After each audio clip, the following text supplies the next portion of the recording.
നമസ്കാരം. ഞാൻ Moideen Shah, Indian union കോൺഗ്രസിൻ്റെ പ്രസിഡൻ്റാണ്. ബഹുമാന്യരെ, നിങ്ങൾക്കെല്ലാവർക്കും എൻ്റെയും എൻ്റെ പാർട്ടിയുടെയും അഭിനന്ദനങ്ങളും ആശംസകളും. പി സുന്ദരിയയുടെ 106ാമത് ജന്മദിനമാണ്. ആ സഖാവിന് എൻ്റെ എല്ലാ ആദരാഞ്ജലികളും, സഖാവിൻ്റെ കുടുംബത്തിന് എൻ്റെ സ്നേഹപൂർവമായ ആശ്വാസവാചകം. മറ്റൊന്ന്, ജഗന്നാഥ് വർമ്മ സിനിമ നടൻ, അദ്ദേഹത്തിൻ്റെ 86ാമത് ജന്മദിനമാണ്. 85ാമത് ജന്മവാർഷികം എന്ന് പറയുമ്പോൾ 86ാമത് ജന്മദിനമായിട്ടും അദ്ദേഹത്തിൻ്റെ ആത്മാവ് നിത്യശാന്തി അതുകൊണ്ട്. ബഹുമാന്യരെ, കഴിഞ്ഞ ദിവസം നമ്മൾ പറഞ്ഞ മുസ്ലിം ലീഗിൻ്റെ ഒരു ഫംഗ്ഷനിൽ പി കെ കുഞ്ഞാലിക്കുട്ടിയുടെ തൊട്ടടുത്ത് മടിയിലേക്ക് ചാരി ഒരു നേതാവ് ഇരിക്കാണ്ടത്. നേതാക്കന്മാർക്ക് കുറച്ചൊക്കെ പക്വതയും പാകതയും അഭിമാനവും അന്തസ്സും ഒക്കെ വേണ്ടേ? അപ്പോൾ ഇന്ന് BJPയുടെ സംസ്ഥാന പ്രസിഡന്റ്, പ്രധാനമന്ത്രി ഉദ്ഘാടനം ചെയ്യുന്ന, മുഖ്യമന്ത്രി പങ്കെടുക്കുന്ന സ്റ്റേജിൽ മണിക്കൂറുകൾ മുമ്പ് ഇരുന്ന് സ്റ്റേജിൽ ഇരിക്കുകയും മുദ്രാവാക്യം വിളിക്കുകയും ആളെ കൂട്ടുകയും ചെയ്തതായിട്ടൊക്കെയാണ് മുഹമ്മദ് റിയാസ് പറയുന്നത്. അപ്പോൾ അതിന് ഒരു സംഘി കമൻ്റ് ഇട്ടത്, മുഖ്യമന്ത്രിയുടെ മകളും പേരക്കിടാവും ഭാര്യയും ആ ഫംഗ്ഷനിൽ, അതിനു മുമ്പുള്ള ഫംഗ്ഷനിൽ വിഴിഞ്ഞം തുറമുഖം സന്ദർശിച്ചപ്പോൾ ഔദ്യോഗികമായ ചടങ്ങ് പോലും നടത്തിയില്ല എന്നൊക്കെയാണ് പറഞ്ഞത്. അത് മുഖ്യമന്ത്രിയാണ്, മുഖ്യമന്ത്രിയുടെ ഭാര്യയും മകളുമാണ്. പ്രധാനമന്ത്രിയാണ്, പ്രധാനമന്ത്രി ഭാര്യ അല്ലെങ്കിൽ മക്കളാണെങ്കിൽ കുഴപ്പമില്ലെന്നല്ല. അതല്ലല്ലോ ഇതുപോലെ. ഇത് വേറൊരു പാർട്ടിയുടെ ഒരു MLA പോലും ഇല്ലാത്ത പാർട്ടിയുടെ സംസ്ഥാന പ്രസിഡന്റ്, ഇവിടുന്ന് വന്നു കയറിയ ഒരാൾ, കുറച്ച് പണം കൊണ്ട് നല്ലത് വേറെ എന്ത് യോഗ്യത ഉള്ളത്? നമ്മൾ ഒരു കാര്യം മനസ്സിലാക്കണം, 60, 70, 80 വർഷം ഒരു പഞ്ചായത്ത് മെമ്പർ പോലും ആകാൻ സാധിക്കില്ലെന്ന് പൂർണ്ണ ബോധ്യമുണ്ടായിട്ടും ജീവിതം കളഞ്ഞ് പ്രവർത്തിച്ച് ആയിരക്കണക്ക് 10,000കണക്ക് BJP പ്രവർത്തകരുടെ നാടാണ് കേരളം. ആ കേരളത്തിൽ ഇത്രയും കാലം പ്രവർത്തിച്ച ഒരാളെയും വയ്ക്കാതെ എവിടുന്ന് വന്ന് കയറിയ ഒരാൾ സംസ്ഥാന പ്രസിഡൻ്റാക്കുക, എവിടുന്ന് വന്ന് കയറിയ ഒരാൾ MP ആക്കുക, എവിടുന്ന് വന്ന് കയറി ചിലർക്ക് മന്ത്രിയാക്കുക. എന്താണിത്?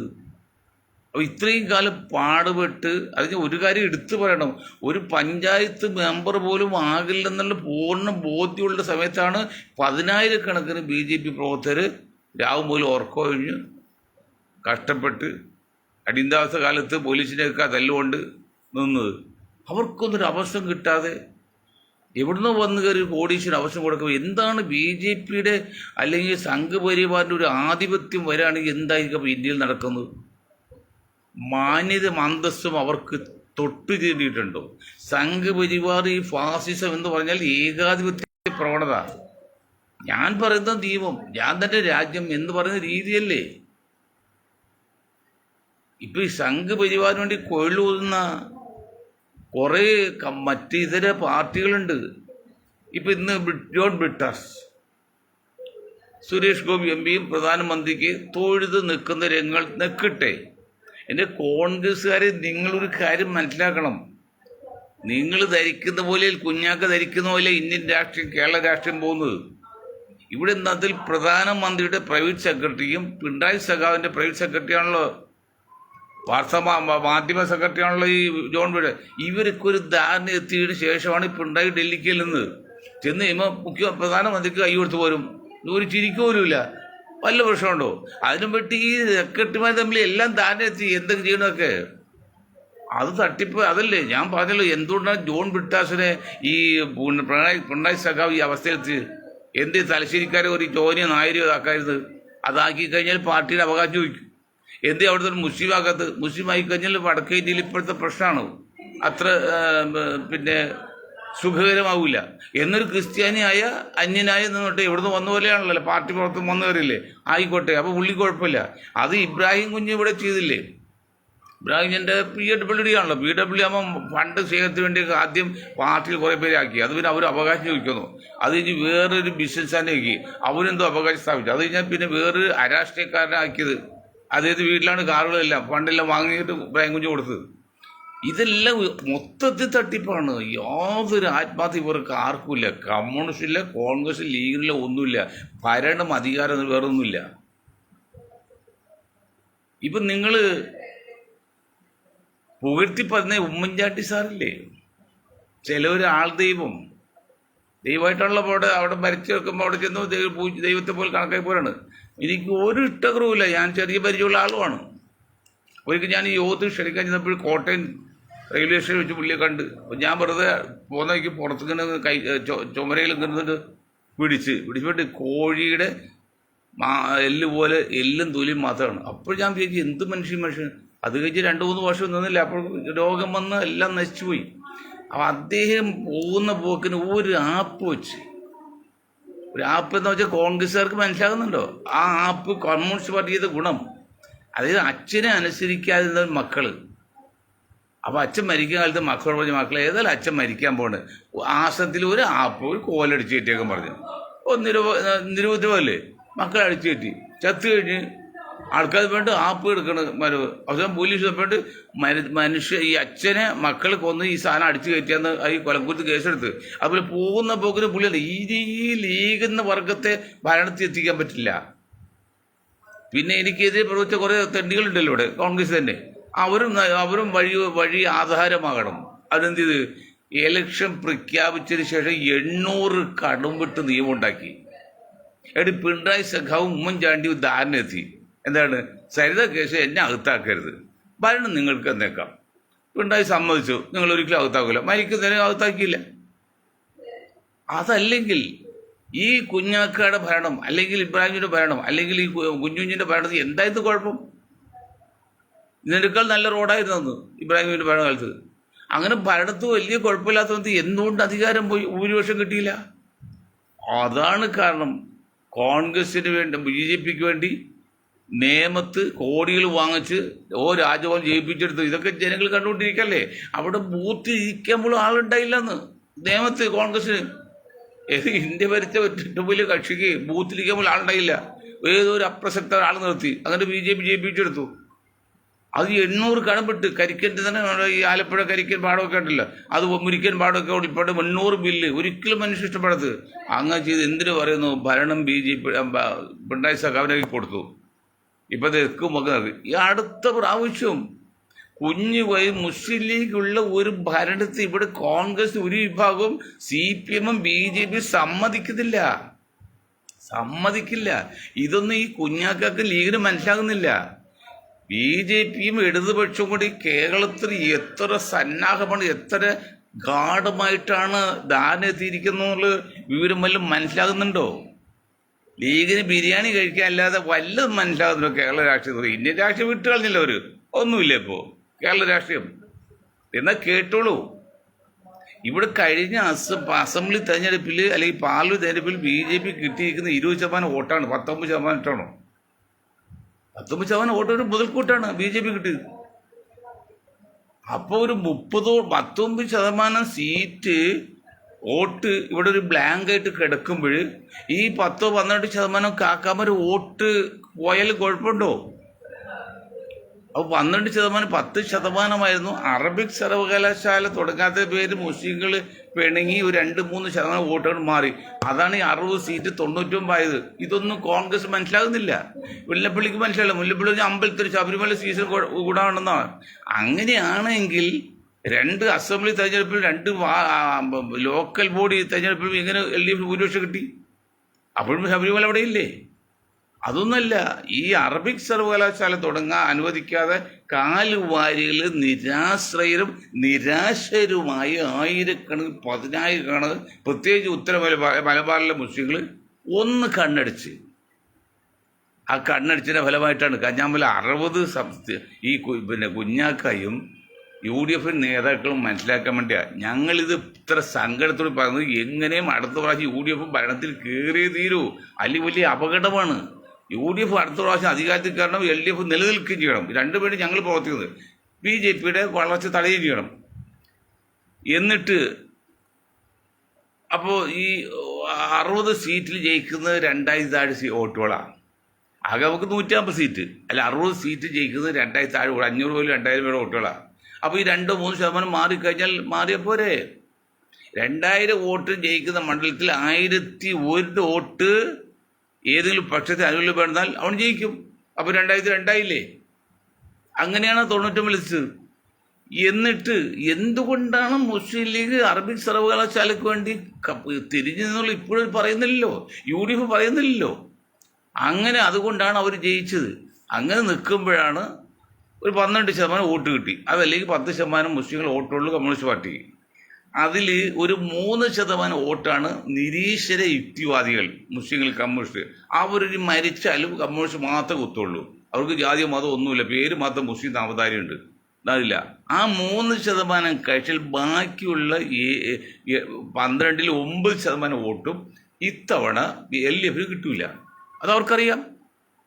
കാരണം വെച്ചാൽ 2 കാരണമാണത്. ഒന്ന്, ഇപ്പോഴത്തെ കണ്ടീഷനിൽ കോൺഗ്രസ് അല്ലാതെ കേരളത്തിലെ മുസ്ലിങ്ങൾക്ക്, ഇത് ഇന്ത്യയിലെ മുസ്ലിങ്ങൾക്കും സപ്പോർട്ട് ചെയ്യാൻ വേറെ ഇല്ല. വേറെ ഒരു എന്താണ് മറ്റൊരു പരിപാടിയില്ല. ഇത് മാത്രം ആശയമുള്ളൂ. അപ്പോൾ അവരത് ചെയ്തേ തീരുമെന്ന് ഞങ്ങൾ തന്നെ ഈ പിണറായി സഖാവിനോട് AK സെന്ററിലും പറഞ്ഞു കഴിഞ്ഞു. നിങ്ങളുടെ വെറുപ്പോടല്ല, ഇത് നിൽക്കകളില്ലാത്തതുകൊണ്ട് ഇതാ വഴിയുള്ളൂ, അല്ലെങ്കിൽ BJP അധികാരത്തിൽ വരും, അത് അപകടം. അതുകൊണ്ടാണ്. അപ്പോൾ അത് മനസ്സിലാക്കി AK സെന്ററിൽ അവർക്ക് മനസ്സിലായി സത്യമാണ്, മൊയ്തീൻ ഷാ പറഞ്ഞ സത്യമാണ്. ഞാൻ ഈ പറഞ്ഞ് ഇങ്ങനെ തന്നെ AK സെന്ററിലേക്ക് ചെല്ലുന്നുണ്ട്, മുഖ്യമന്ത്രിയുടെ പ്രൈവറ്റ് സെക്രട്ടറി അടുത്ത് പോകുന്നുണ്ട്. അപ്പോൾ അവർ നോക്കിയപ്പോൾ ഇത് വളരെ കറക്റ്റാണുള്ളത്. അപ്പോൾ എന്താ ചെയ്യുക? ഒരു കിട്ടില്ല. അപ്പോൾ 12%-ൽ 3% ബാക്കി 9% വോട്ട് ഇത്തവണ മുസ്ലിങ്ങൾ വോട്ട് UDF പോകും. BJPക്ക് അത് കിട്ടില്ല, LDF കിട്ടില്ല. അപ്പോൾ എന്ത് ചെയ്യണം? 20% വോട്ടിൻ്റെ ഒരു ബോണസ് പാർട്ടിയുടെ ഉണ്ട് BJP. ആ 20% വോട്ടിൽ അവർക്ക് മൊത്തം ശതമാനം വോട്ട് കുറഞ്ഞാൽ അതുപോലെ ക്ഷീണം ചെയ്യും. മൊത്തം ശതമാനം വോട്ട് കുറയാൻ പാടില്ല. അതേസമയത്ത് ആ വോട്ട് യൂട്ടിലൈസ് ചെയ്യുക, അത് ഉപകരിക്കുക, തന്ത്രപരമായിട്ട് അത് യൂട്ടിലൈസ് ചെയ്യുക. യൂട്ടിലൈസ് ചെയ്താൽ മറ്റു മലയാളം എന്താണ്? ഉപയോഗപ്പെടുത്താന്നല്ലേ യൂട്ടിലൈസ്, ഉപയോഗപ്പെടുത്തുക. ആ ഉപയോഗപ്പെടുത്തുക എന്നുള്ള രീതിയിലാണ് 10-30 മണ്ഡലങ്ങളിൽ. അപ്പോൾ നിങ്ങൾക്കൊരു കാര്യം സംശയം തോന്നിയേക്കാം, അങ്ങനെ BJP വോട്ട് LDF കൊടുത്തു കഴിഞ്ഞാൽ BJP വോട്ട് കുറയില്ലേ? അപ്പോൾ വോട്ട് വിറ്റെന്നുള്ള പരാതിയാവില്ലേ? അത് വരാനും പാടില്ല. അതിനെന്താ ചെയ്തത്? 30 മണ്ഡലങ്ങളിൽ 140 സീറ്റിൽ 99, 100 ജയിച്ചാൽ 40 സീറ്റ് ബ്ലാങ്കായി കിടക്കല്ലേ? ആ 40 സീറ്റിൽ 30 സീറ്റ് ഒട്ടും പ്രതീക്ഷയില്ല, ഒരിക്കലും പ്രതീക്ഷയില്ല, കെട്ടിവെച്ച കാശ് കിട്ടുക മാത്രമേ ഉള്ളൂ. അങ്ങനെയുള്ള 30 സീറ്റിൽ LDF കുറേ വോട്ടുണ്ട്, BJPക്ക് കുറേ വോട്ടുണ്ട്. അപ്പോൾ LDF കുറേ വോട്ടുകൾ അവിടെ അങ്ങോട്ട് കൊടുക്കുക, അതിന് പാർട്ടി നടക്കും. ഇപ്പോൾ ഒരു 1000 ബൂത്തുണ്ടെന്ന് വിചാരിക്കുക, ഒരു ബൂത്ത് ഒരു 5-10 വോട്ട് വെച്ച് മാറിയാൽ അറിയുന്നില്ല. അപ്പോൾ 1000 ബൂത്തുണ്ടെങ്കിൽ 10 വോട്ട് മാറിയാൽ 10,000. അതിനൊന്നും ആവശ്യമില്ല, 10,000-3000 മാറിയാൽ മതി. അല്ലെങ്കിൽ ഒരു 5 വോട്ട് വെച്ച് വാങ്ങിക്കുക, അപ്പോൾ 5000 വോട്ട് മാറിയാൽ 10,000 വോട്ട് ഫലം ചെയ്യില്ലോ. അങ്ങനെ നിൽക്കുക, അതിൽ കുറച്ച് സീറ്റ് BJPക്ക് കിട്ടും. പകരം 30 സീറ്റ് BJP മത്സരിക്കുന്നില്ലെങ്കിൽ ബാക്കി 90 സീറ്റിലേ 110 സീറ്റിലേലും മത്സരിക്കുള്ളൂ. അപ്പോൾ 110 സീറ്റിൽ വോട്ട് കിട്ടുമ്പോൾ അവർക്ക് മൊത്തം വോട്ട് കുറഞ്ഞു പോയില്ലേ? അതിന് പകരം ഈ 110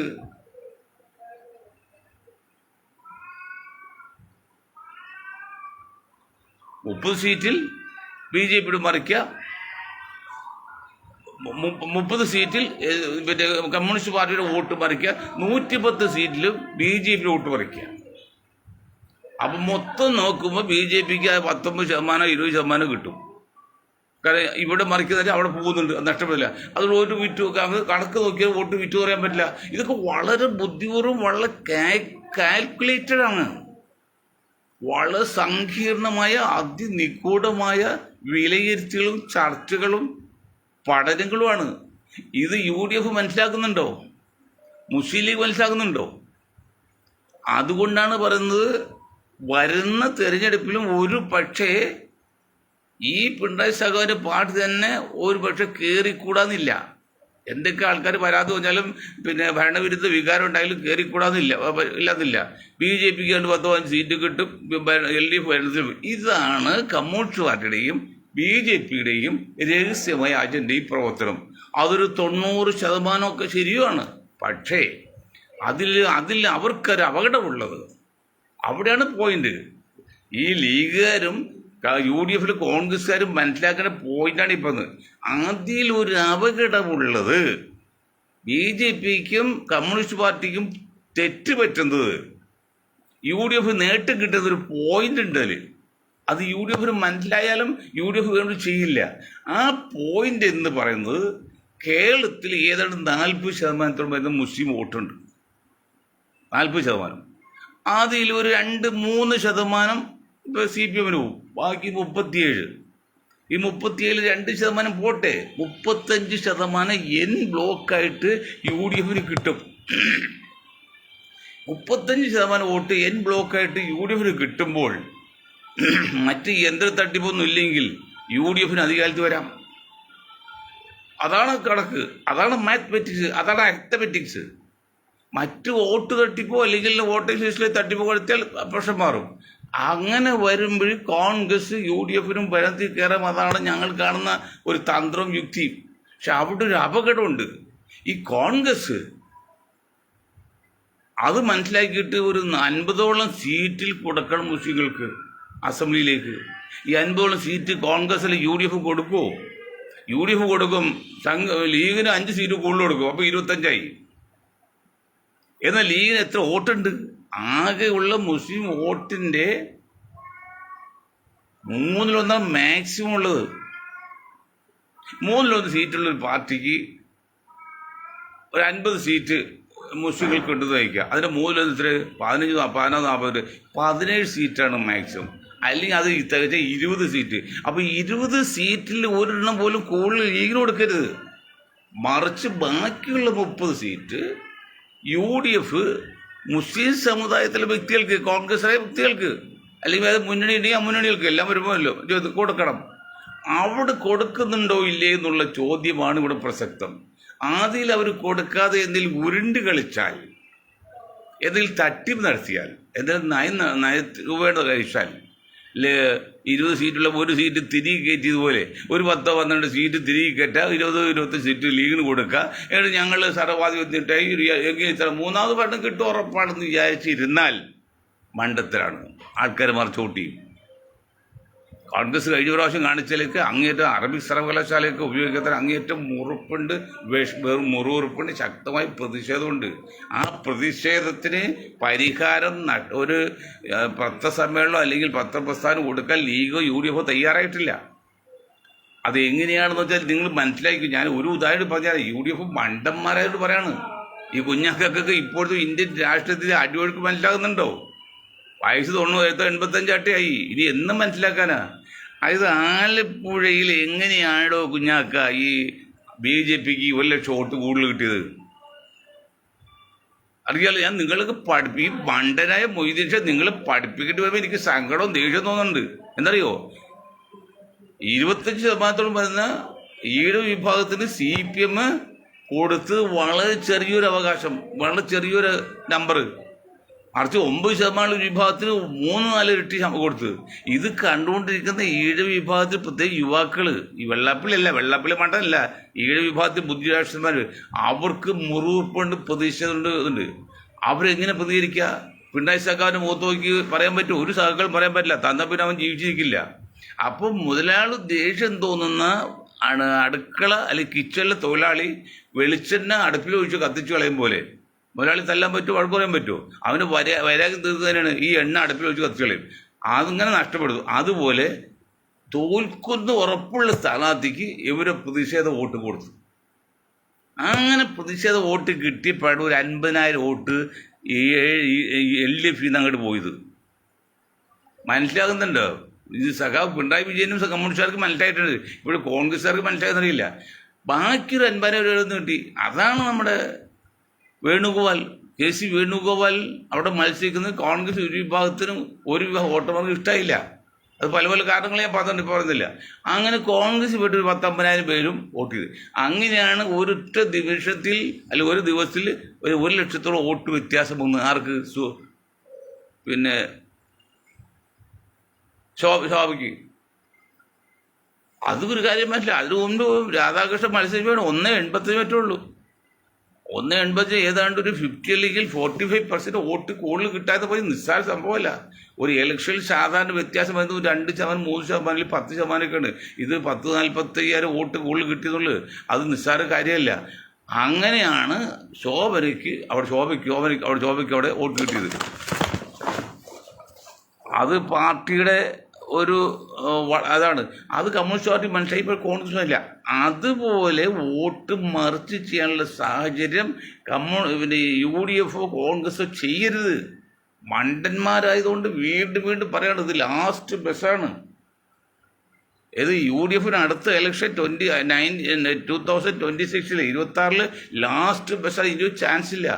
അത് എന്ത് വില കൊടുത്തും UDF വരാതിരിക്കാൻ വേണ്ടി കേന്ദ്രം എന്ന് പറയുന്ന സർവസജ്ജമായി പ്രവർത്തിക്കുന്ന ഏകാധിപത്യമായി നിൽക്കുന്ന ആ ശക്തി മുഴുവൻ LDFന് സപ്പോർട്ടുണ്ട്.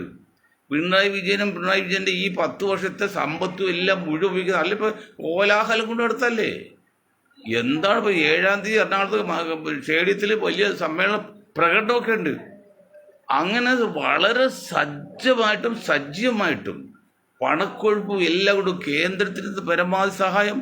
ഇന്നത്തെ അറിയാമല്ലോ, സ്വീകരണ പരിപാടിയെ കണ്ടാൽ ഏത് മനഃശാസ്ത്രം അറിയാം അതിൻ്റെ ഇന്നത്തെ അടപ്പോടുന്നത്. അതും ഒക്കെ ചെയ്ത് എങ്ങനെയും UDF തോൽപ്പിക്കണം, LDF അധികാരത്തിൽ കയറ്റുന്ന അവർ ശ്രമിക്കുന്നത്. പക്ഷെ അതിനുള്ള പരിഹാര മാർഗങ്ങളാണ് ഇപ്പം ഞങ്ങളീ പറയുന്നത്. ഈ പരിഹാര മാർഗങ്ങളിൽ ഈ 50 സീറ്റ് മുസ്ലിം സമുദായത്തിന് UDF കൊടുക്കോ ഇല്ലെന്നുള്ള ചോദ്യമാണ് ഇവിടെ. അത് സാധ്യമില്ല. എണ്ണി ഇപ്പോൾ ഗുരുവായൂർ കൃഷ്ണകുമാറിന്, മുരളിക്ക്, പാലക്കാട് ആൾക്ക്, ആലപ്പുഴ ആൾക്ക്, പിന്നെ തൃപ്പൂണിത്തുറക്ക്, അങ്ങനെ എല്ലാം തിരികെ പല സമ്പന്ന സവർണ വിഭാഗങ്ങൾ കൊടുത്തിട്ട് അവസാനം പങ്കിട്ടവർക്ക് തോൽക്കുന്ന 4-5 സീറ്റ് മുസ്ലിം സമുദായം കൊടുക്കും. അത് MM മാസിലെ പോലെ തോറ്റും പോകും.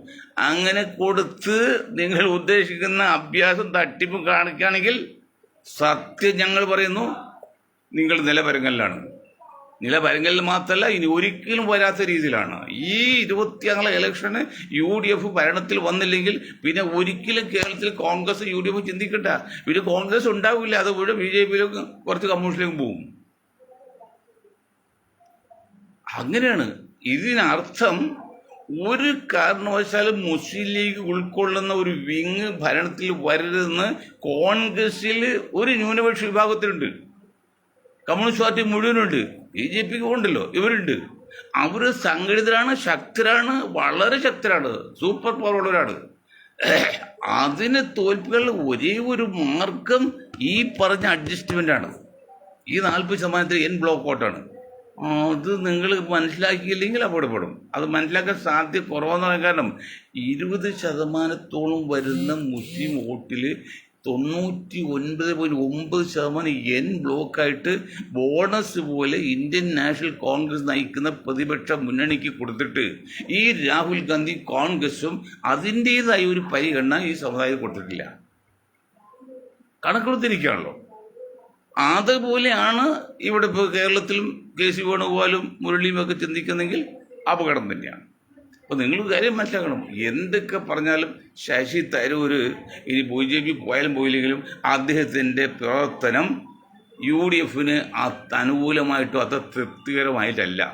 അയാൾ എത്ര ബുദ്ധിമാനായാലും കൊള്ള, എത്ര വലിയ മാന്യനായാലും കൊള്ള, അദ്ദേഹത്തിൻ്റെ പ്രവൃത്തി അല്പം ഇട്ടുപിടിക്കുകയാണ്. ഇത് മനഃശാസ്ത്രന്മാർക്ക് മനസ്സിലാവും. അദ്ദേഹം മനസ്സ് വായിക്കുന്ന ഏതൊരു മനഃശാസ്ത്ര വിദ്യാർത്ഥിക്കും മനഃശാസ്ത്രജ്ഞനും മനസ്സിലാകും അദ്ദേഹത്തിൻ്റെ നില ക്ലിയർ അല്ല. ക്ലിയർ ഉണ്ടെങ്കിൽ ഇപ്പം MP സ്ഥാനം എന്ന നിലയിൽ സ്ഥലം MP പോയി. അതല്ല, UDFന് അല്ലെങ്കിൽ ഇന്ത്യ മുന്നണിക്ക് ഭാവിയിൽ പോലും മോശം വരാവുന്ന ഒരു സമീപനം UDFിൽ ഇന്ത്യ മുന്നിൽപ്പെട്ട ഒരു MP ചെയ്യാൻ പാടില്ല എന്നുള്ളത് സാമാന്യ ബുദ്ധിയാണ്, സാധാരണക്കാർക്കൊരു അറിയാം. പക്ഷെ അത് പല സ്ഥലത്തും ശശി തരൂർ അത് പ്രകടിപ്പിച്ചിട്ടുള്ളത് മാത്രമല്ല, ശശി തരൂർ ഇന്ത്യൻ നാഷണൽ കോൺഗ്രസിനോട് എന്ത് ചെയ്തു? എത്ര യൂണിറ്റ് ഉണ്ടാക്കി? അത് ബി ജെ പിയോടുള്ള അന്ധമായ വിരോധം അല്ലെങ്കിൽ വിരോധം കൊണ്ട് ന്യൂനപക്ഷങ്ങൾ, പ്രത്യേകിച്ച് മുസ്ലിങ്ങൾ ഉൾപ്പെടെ കുറേ ബ്ലോക്ക് വോട്ട് ചെയ്തിട്ടാണ് ഈ കഴിഞ്ഞ 4 പ്രാവശ്യം അദ്ദേഹം ജയിച്ചിരിക്കുന്നത്. അല്ലെ കോൺഗ്രസ് വോട്ട് കൊണ്ടോ അല്ലെങ്കിൽ അദ്ദേഹത്തെ കഴിവുകൊണ്ടല്ല. അതിൽ മാറ്റം വന്നാൽ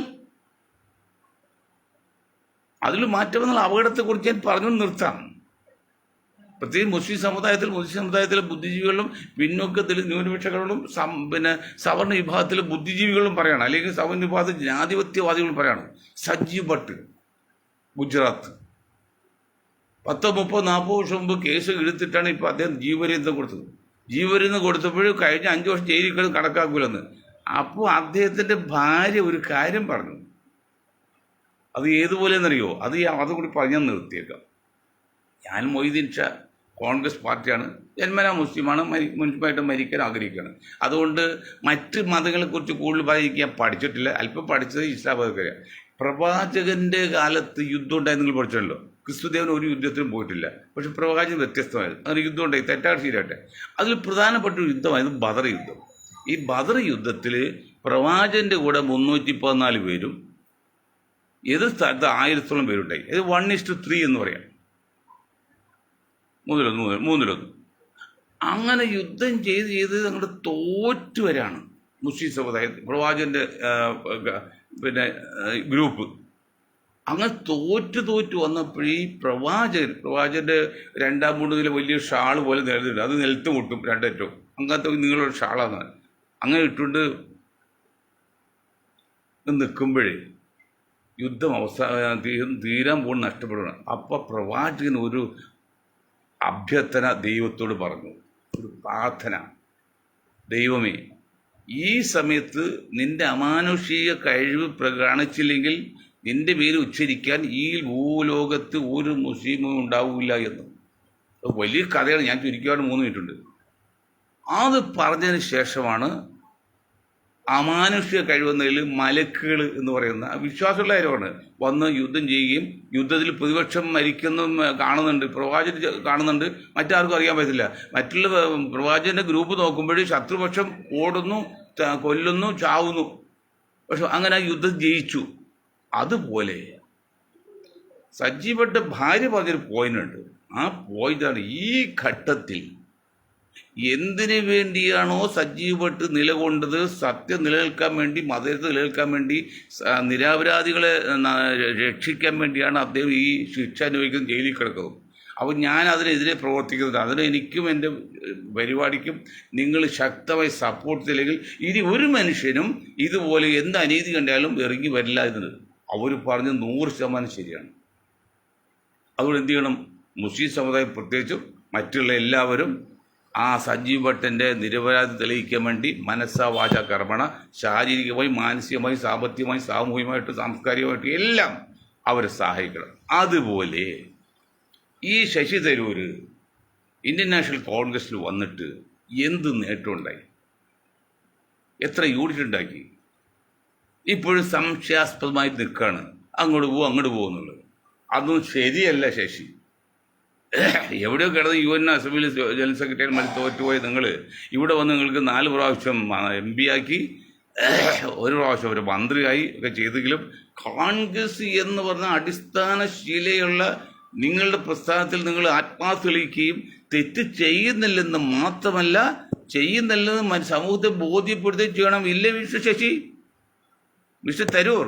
അങ്ങനെ ക്ലോസ് ഇല്ലേ? ഫിലോസഫിയിൽ അങ്ങനെ ഒരു വാക്കില്ലേ? തെറ്റ് ചെയ്യുന്നില്ലെന്ന് മാത്രമല്ല മറ്റുള്ളവർക്ക് ബോധ്യപ്പെടുത്താൻ കൂടിയുണ്ട്. അപ്പം നിങ്ങൾ ഇവിടെ തെറ്റ് ചെയ്യുന്നില്ല, ശരിയായിരിക്കാം, പക്ഷെ മറ്റുള്ളവർ ബോധ്യപ്പെടുത്തില്ല. അതാണ് ഇട്ടുപിടിക്കുന്നുള്ളൂ. അത് ശരിയല്ല എന്ന് പറഞ്ഞുകൊണ്ടും കോൺഗ്രസ്സുകാരെ നിങ്ങൾ വളരെ ശ്രദ്ധിച്ച് മുന്നോട്ട് പോകണം. നിങ്ങൾ എല്ലാ അഭിപ്രായ വ്യത്യാസം മാറ്റി വെച്ച് ഈ പറഞ്ഞ 50 സീറ്റ് ഈ സമുദായത്തിൽ കൊടുത്ത് ബാക്കി എല്ലാവർക്കും അതിൻ്റെ ആനുപാതികമായിട്ട് കൊടുത്ത് മുന്നോട്ട് പോയി ഒരേപോലെ ചിന്തിച്ച് മുന്നോട്ട് പോയാൽ നിങ്ങൾക്ക് ശുഭമാണ് നിങ്ങൾക്ക് എന്ന് പറഞ്ഞുകൊണ്ട് ഞാൻ എൻ്റെ വാക്കുകൾ നിർത്താൻ നിങ്ങൾക്ക് ഒരായി തന്നു. ജയ് ഹിന്ദ്.